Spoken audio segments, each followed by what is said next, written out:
Bazen behin, baso ostotsu batean bizi zen tximino bat. Tximinoa lagunekin adarren artean jolasten zen. Ibaian murgiltzen zen, banana gozoak dastatzen zituen, eta zeru izartsu baten azpian lo egiten zuen. Bere lagun, jirafa, tukana eta dortokarekin batera ibiltzen zen alde batetik bestera. Basoko bizitza atsegina eta divertigarria zen. Bere etxea maite zuen eta asko errespetatzen zuen. Bertako nekazariekin batera egindako lanari esker, basoko landareak zaintzen zituen. Baina egun batean, lasaitasuna amaitu egin zen eta hondamendia hasi zen. Bat-batean, zuhaitzak botatzen hasi ziren. Zer gertatzen ari zen?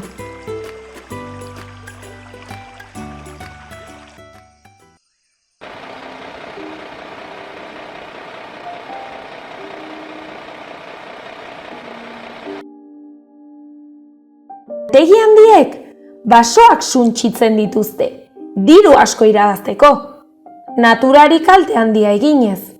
Horren ondorioz, animalia asko etxerik gabe geratzen dira. Jarduera horrek animaliei eragiteaz gain, nekazariei ere kaltetzen die, janaria landatzeko lekurik gabe geratzen baitira. Baina, zer gertatuko da gure tximino eta bere lagunekin? Baso honetan bizi eta jolasten dira, eta ez litzateke bidezkoa izango etxetik alde egin behar izatea. Ez dute beste inora joan nahi.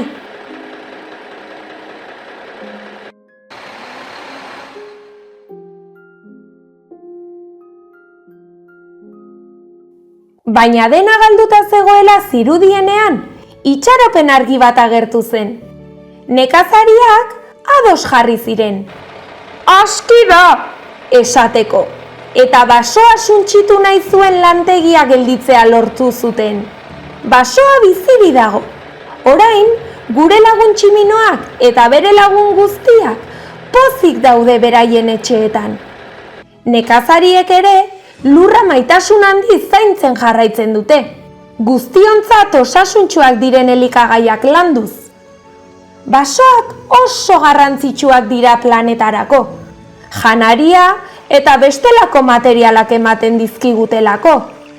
Fabrika handiek zuhaitz asko mozten dituzte dirua irabazteko, eta horrek kalte handia egiten dio naturari eta bertan bizi garen guztioi.